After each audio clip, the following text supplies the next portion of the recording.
Hello everyone, welcome to simple recipes in Kannada YouTube channel. ಇವತ್ತಿನ ವಿಡಿಯೋದಲ್ಲಿ ನಾನು ನಿಮಗೆ ಒಂದು ಸ್ಪೆಷಲ್ ಆಗಿರೋ ಪಾಯಸ ಮಾಡಿ ತೋರಿಸ್ತೀನಿ. ಆ್ಯಕ್ಚುಲಿ ನಾನು ಈ ಪಾಯಸಕ್ಕೆ ಕೇವಲ 2 ಸ್ಪೂನ್ ಗಸಗಸೆ ಅಷ್ಟೇ ಹಾಕಿರೋದು. ಬಟ್ ಈ ಪಾಯಸ ತಿನ್ನುವಾಗ ಫುಲ್ ಗಸಗಸೆಲೇ ಮಾಡಿರೋ ಪಾಯಸದ ರೀತಿಯೇ ಟೇಸ್ಟ್ ಇರುತ್ತೆ. ಹಾಗಾದರೆ ಗಸಗಸೆ ಬದಲು ಯಾವ ಐಟಮ್ನ ಹಾಕಿದ್ದೀನಿ, ಹೇಗೆ ಮಾಡೋದು, ಹಾಗೆ ಇನ್ನೊಂದೇನು ಗೊತ್ತಾ, ಈ ಪಾಯಸನ ಕೇವಲ 5 ನಿಮಿಷದಲ್ಲಿ ಮಾಡಬಹುದು. ಮೊದಲಿಗೆ ನಾನಿಲ್ಲಿ ಒಂದು ಅರ್ಧ ತೆಂಗಿನಕಾಯಿನ ತುರಿದಿಟ್ಕೊಂಡು ಮಿಕ್ಸಿ ಜಾರ್ಗೆ ಹಾಕಿದ್ದೀನಿ. ಅದರೊಟ್ಟಿಗೆ ಒಂದು 3 ಏಲಕ್ಕಿನ ಹಾಕ್ತಾ ಇದ್ದೀನಿ ಫ್ಲೇವರ್ಗೆ. ನೆಕ್ಸ್ಟ್ ಇಲ್ಲಿ ಕೇವಲ 2 ಸ್ಪೂನು ಗಸಗಸೆನ ರೋಸ್ಟ್ ಮಾಡಿಕೊಂಡು ಹಾಕ್ತಾ ಇದ್ದೀನಿ. ಕೇವಲ 2 ಸ್ಪೂನು ಗಸಗಸೆ ಅಷ್ಟೇ. ಇದಿಷ್ಟನ್ನು ನಾವು ಪೇಸ್ಟ್ ಮಾಡ್ಕೋಬೇಕು. ನೆಕ್ಸ್ಟು 1-2 ಸ್ಪೂನ್ ತುಪ್ಪ, ಅದಕ್ಕೊಂದು ಸ್ವಲ್ಪ ಗೋಡಂಬಿ ಹಾಗೆ ದ್ರಾಕ್ಷಿ ಹಾಕಿ ರೋಸ್ಟ್ ಮಾಡ್ಕೋಬೇಕು. ದ್ರಾಕ್ಷಿ ಗೋಡಂಬಿ ಫ್ರೈ ಆದಮೇಲೆ ನಾನು ಇದಕ್ಕೆ ಮೈನ್ ಐಟಮ್ನ ಹಾಕ್ತಾ ಇದ್ದೀನಿ, ಅದುವೇ ಅವಲಕ್ಕಿ. ನಾನಿಲ್ಲಿ ಸುಮಾರು ಮೀಡಿಯಮ್ ಕಪ್ಪಲ್ಲಿ ತೊಗೊಂಡ್ರೆ 1.5 ಕಪ್ ಹಾಕುವಷ್ಟು ಅವಲಕ್ಕಿನ, ಪೇಪರ್ ಅವಲಕ್ಕಿ, ಅದನ್ನು ವಾಶ್ ಮಾಡಿಕೊಂಡು ಈಗ ಹಾಕ್ತಾ ಇದ್ದೀನಿ. ಪೇಪರ್ ಅವಲಕ್ಕಿ ಹಾಕಿದ್ದೀನಿ. ಈ ಅವಲಕ್ಕಿ ಹಾಕಿದ್ಮೇಲೆ ಒಂದು ಸ್ವಲ್ಪ ಮಿಕ್ಸ್ ಮಾಡ್ಕೋಬೇಕು, ಅಂದರೆ ತುಪ್ಪದಲ್ಲಿ ಚೆನ್ನಾಗಿ ಮಿಕ್ಸ್ ಮಾಡ್ಕೋಬೇಕು ಅಷ್ಟೇ, ಫ್ರೈ ಏನು ಮಾಡೋದು ಬೇಡ. ನೆಕ್ಸ್ಟ್ ನಾನಿಲ್ಲಿ 1 ಲೋಟ ಆಗುವಷ್ಟು ಹಸುವಿನ ಹಾಲನ್ನ ಹಾಕಿಬಿಟ್ಟು ಚೆನ್ನಾಗಿ ಮಿಕ್ಸ್ ಮಾಡ್ಕೊತಾ ಇದ್ದೀನಿ.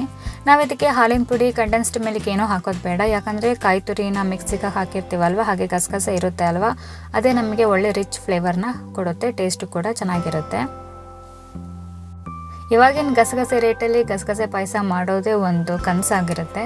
ಸೊ ಅದ್ರ ಬದಲು ನೀವು ಈ ರೀತಿ ಮಾಡಿ ನೋಡಿ, ಇದ್ರ ಟೇಸ್ಟ್ ನಿಮಗೆ ಫುಲ್ ಗಸಗಸೆ ಪಾಯಸದ ಟೇಸ್ಟೇ ಇರುತ್ತೆ, ಅಷ್ಟು ಚೆನ್ನಾಗಿರುತ್ತೆ. ನೀವು ಒಂದ್ಸಲ ಮನೇಲಿ ಇದನ್ನ ಟ್ರೈ ಮಾಡಲೇಬೇಕು.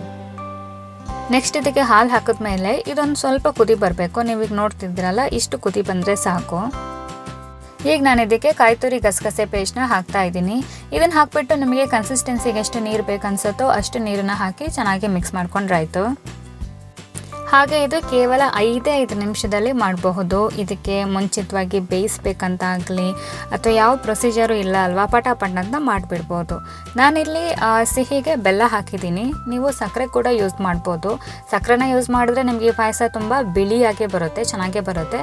ಬಟ್ ನಾನಿಲ್ಲಿ ಹೆಲ್ದಿ ಆಗಿರಲಿ ಅಂತ ಬೆಲ್ಲ ಉಪಯೋಗಿಸ್ತಾ ಇದ್ದೀನಿ ಅಷ್ಟೇ. ಇದಿಷ್ಟು ಹಾಕಿದ್ಮೇಲೆ ಇದನ್ನು ಚೆನ್ನಾಗಿ ಕುದಿ ಬರ್ಸ್ಕೊಂಡ್ರೆ ಆಯಿತು, ಒಂದು ಒಳ್ಳೆ ಪಾಯಸ ರೆಡಿಯಾಗಿ ಹೋಗುತ್ತೆ. ನೋಡೋದಕ್ಕೆ ಟೇಸ್ಟು ಎಲ್ಲ ಇದು ಗಸಗಸೆ ಪಾಯಸ ಥರಾನೇ ಇರುತ್ತೆ. ಬಟ್ ನೀವು ಹಾಕಿರೋದು ಅವಲಕ್ಕಿ ಅಂತ ಯಾರಿಗೆ ಕೂಡ ಗೊತ್ತಾಗಲ್ಲ, ಅಷ್ಟು ಸೂಪರಾಗಿರುತ್ತೆ. ಟೇಸ್ಟ್ ಕೂಡ ಅಷ್ಟೇ ಸಖತ್ತಾಗಿರುತ್ತೆ. ನೀವು ಇದನ್ನು ಮನೇಲಿ ಟ್ರೈ ಮಾಡಿ ಹೇಗಾಗಿತ್ತು ಅಂತ ಕಮೆಂಟ್ ಮೂಲಕ ತಿಳಿಸಿ. ನೋಡಿ, ಇಷ್ಟು ಚೆನ್ನಾಗಿ ಕುದಿ ಬಂದರೆ ಸಾಕು. ನಾನು ಆಗಲೇ ಹೇಳ್ದಂಗೆ ನೀವು ಇದಕ್ಕೆ ಸಕ್ಕರೆ ಹಾಕಿದರೆ ಇದು ಇನ್ನೂ ಬಿಳಿಯಾಗಿರೋ ಪಾಯಸ ಆಗ್ತಿತ್ತು. ಬಟ್ ನಾನು ಬೆಲ್ಲ ಹಾಕಿರೋದ್ರಿಂದ ಒಂದು ಸ್ವಲ್ಪ ಬೆಲ್ಲದ ಕಲರ್ ಬಂದಿದೆ ಅಷ್ಟೇ. ಇನ್ನು ಹೆಚ್ಚಿನ ಸಿಂಪಲ್ ರೆಸಿಪೀಸ್ಗಳು ಹಾಗೆ ಹೊಸ ರೆಸಿಪೀಸ್ಗಳನ್ನ ತಿಳ್ಕೊಬೇಕು ಅಂದರೆ ನನ್ನ ಚಾನಲ್ಗೆ ಸಬ್ಸ್ಕ್ರೈಬ್ ಆಗೋದನ್ನು ಮರಿಬೇಡಿ. ವಿಡಿಯೋ ಇಷ್ಟ ಆದಲ್ಲಿ ಲೈಕ್, ಕಮೆಂಟ್, ಶೇರ್ ಮಾಡೋದನ್ನು ಮರಿಬೇಡಿ. ಹಾಗೆ ನನ್ನ ಚಾನಲ್ಗೆ ಸಬ್ಸ್ಕ್ರೈಬ್ ಆಗೋದನ್ನು ಕೂಡ ಮರಿಬೇಡಿ. ಇನ್ನೊಂದು ಹೊಸ ವಿಡಿಯೋದಲ್ಲಿ ಹೊಸ ರೆಸಿಪಿಯೊಂದಿಗೆ ಸಿಗ್ತೀನಿ. ಬಾಯ್ ಬಾಯ್.